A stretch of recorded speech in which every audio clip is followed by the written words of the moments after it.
Kaixo eta ongi etorri jakindunera. Gaur, gertaeren probabilitateak azalduko ditugu.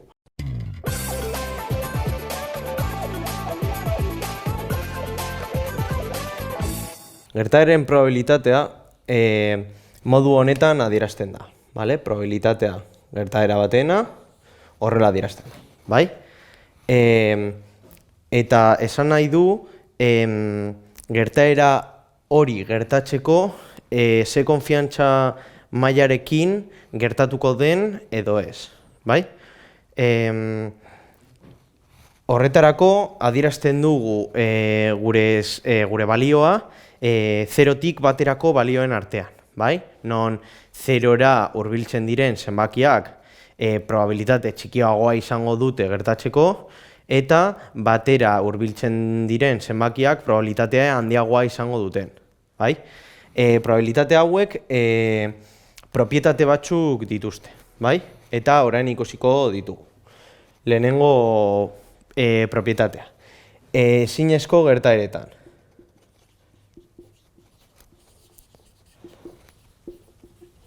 Vale, ezinezko gertaerak, hau da, gertaera baterezinak,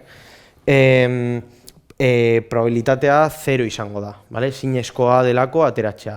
Adibidez, dado batekin, dado bat jaurtitzen badugu, 10 bat ateratzea ezinezkoa da. Zergatik, batetik 6-rako zenbakiak ditugulako. Orduan, 10 bat ateratzea dado batekin ezinezkoa da. Bai? Eta horrela adieraziko dugu. Probabilitate gertaera baterezinen batena 0 izango da. Bai? Orain, gertaera ziurrak.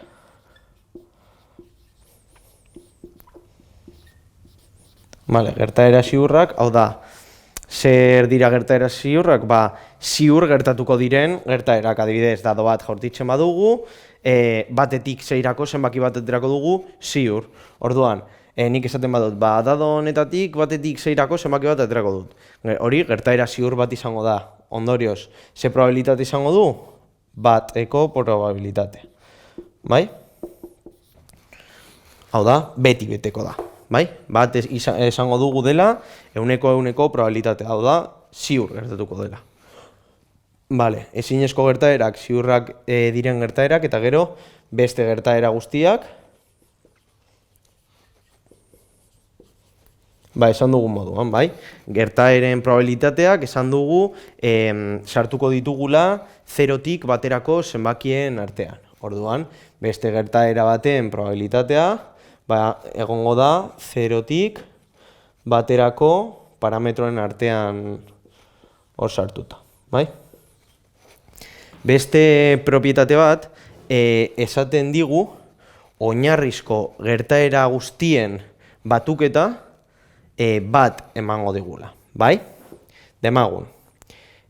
Guk daukagula gertaera bat, deitzen dioguna, eta kasu posible batzuk ditu.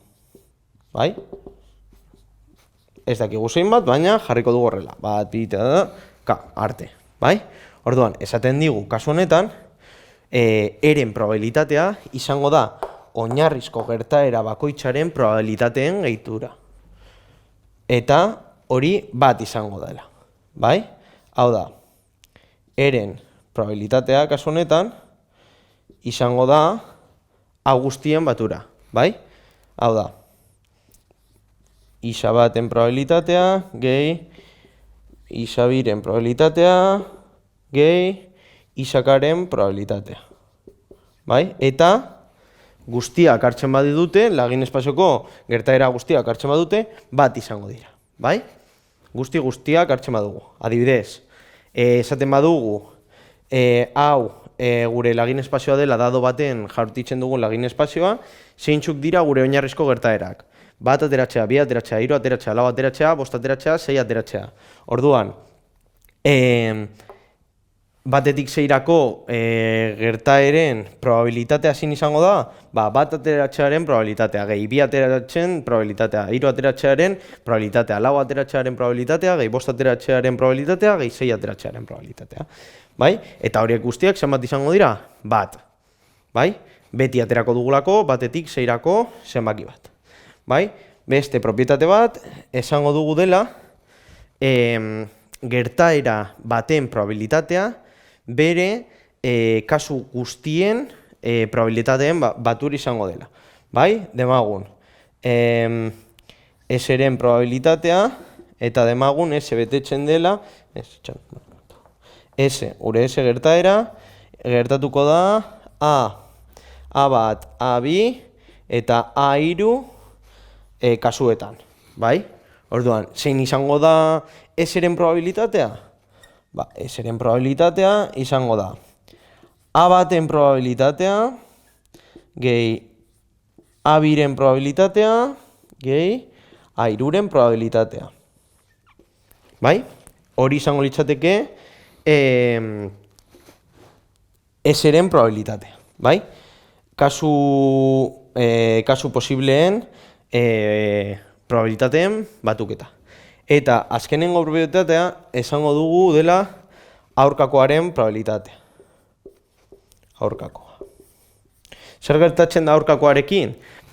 Guk zenbaki baten probabilitatea, adibidez, gehi bere aurkakoaren probabilitatea gehitzen badugu, bat lortuko dugula, bai? Hau beti gertatzen den ezaugarria da, bai? Gertaera baten probabilitatea gehi bere aurkako gertaeraren probabilitatea gehitzen baditugunean bat izango da. Eta hemendik, enuntziatu honetatik ateratzen dugu aurkakoaren probabilitatea izango dela batken gertaeraren probabilitatea. Bai? Hau argiago ikusiko dugu adibide batekin, non orain ikusiko dugu. Vale. Adibide honetan, bi gauza proposatzen ditugu. Bai? Non, bi seiakuntza ezberdin egingo ditugu. Batean, dado arrunt bat daukagu, non berdin du bat ateratzea, bi bat ateratzea, sei bat ateratzea, probabilitatea berdina da, bai?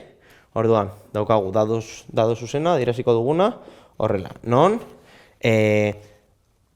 zenbaki bakoitza ateratzeko probabilitatea bat zati sei den, bale?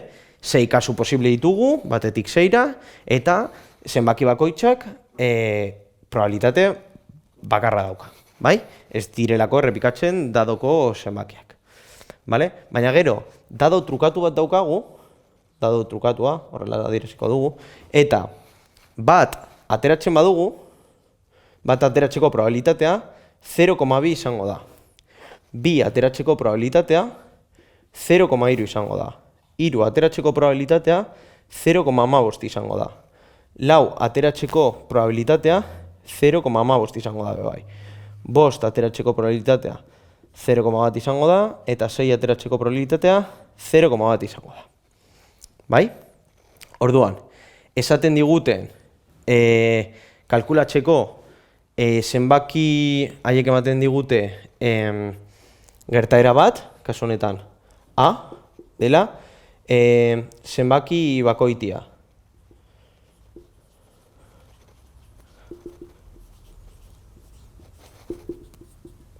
Bai? Orduan, gure gertaera beteko duten zenbakiak izango dira. Bata, hirua eta bosta. Bai? Eta berriz, gure aurkakoa, beteko dutenak izango dira. 2, 4 eta 6ren probabilitateak. Bai? Eta eskatzen digute haren probabilitatea kalkulatzeko dado zuzena erabiltzean, eta aukatuaren probabilitatea kalkulatzeko dado trukatua erabiltzen dugunean. Kasu honetan, dadoa zuzena bada,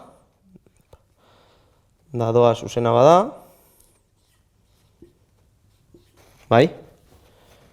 A lortzeko probabilitate, haren probabilitatea, zein izango da? Bat lortzeko probabilitatea, 3 lortzeko probabilitatea, gehi 5 lortzeko probabilitatea. Bat lortzeko probabilitatea, bat zati 6, 3 lortzeko probabilitatea, bat zati 6, eta 5 lortzeko probabilitatea, bat zati 6. Ondorioz izango da 3 zati 6, 3en batuketa. Kasu honetan, erdia, bai? Eta ondorioz, A ukatuaren probabilitatea izango da berdina kasu honetan, bai? Hartuko dugu, 2, 4 eta 6 lortzeko probabilitatek. 2 lortzeko 1/6, 4 lortzeko 1/6 eta 6 lortzeko 1/6. Orduan, 3 betetzeko probabilitatea, 3/6. Herena. Kasu honetan, justo haiek sartu duten moduan, dadoa zuzen dagoenean A lortzeko probabilitatea 0,5 da, erdia, eta aukatua lortzeko probabilitatea berdina da, 0,5. Bai? Orain ikusiko dugu zer gertatzen den dadoa trukatuta dagoenean. Bai? Hau dado zuzen batekin. Orain, dadoa trukatuta dagoenean, zer gertatuko da? Ba, A lortzeko probabilitatean, kontuan izan behar dugula, zer izan behar dugu? 1, 3 eta 5 hartzen ditugula kontuan. Bai? Orduan, A lortzeko probabilitate izango da 1 lortzeko probabilitatea 0,2 gehi 3 lortzeko probabilitatea 0,5 gehi 5 lortzeko probabilitatea 0,1. Bai? Ondorioz izango da 0,2 gehi 0,5 gehi 0,1. Ondorioz, A dadoa trukatuta dagoenean A lortzeko probabilitatea izango da 0,45. Eta aukatua lortzeko probabilitatea, kasu honetan, erabili aldugu lehen egin dugu moduan 2 lortzeko probabilitatea, gehi 4 lortzeko probabilitatea, gehi 6 lortzeko probabilitatea, bai? Ikusi dugunez adibide honetan, bai? Baina, orain erabiliko duguna, beste propietate bat erabiltzeko, aurkakoaren propietatea erabiliko dugu, non? Aukatua lortuko dugun bat ken haren probabilitatea kenduz, bai? Kasu honetan, guk daukagu aukatua izango dela bat ken haren probabilitatea. Kasu honetan dela bat ken 0,45 eta ondorioz aukatuaren probabilitatea 0,45 izango da. Ikusten duzuenez, ez da berdina probabilitatea. Dadoa zuzena denean, 0,5, eta dadoa trukatuta dagoenean, 0,45 eta 0,45 lortzen dugu. Ez da berdina. Bai? Eta horrela ikusten da, nola aplikatzen diren propietate guztiak eta ulertzen da hobeto nolakoa den probabilitatea. Hau izan da guztia, gogoratu, sare sozialetan eta web orrian jarraitu jakindun.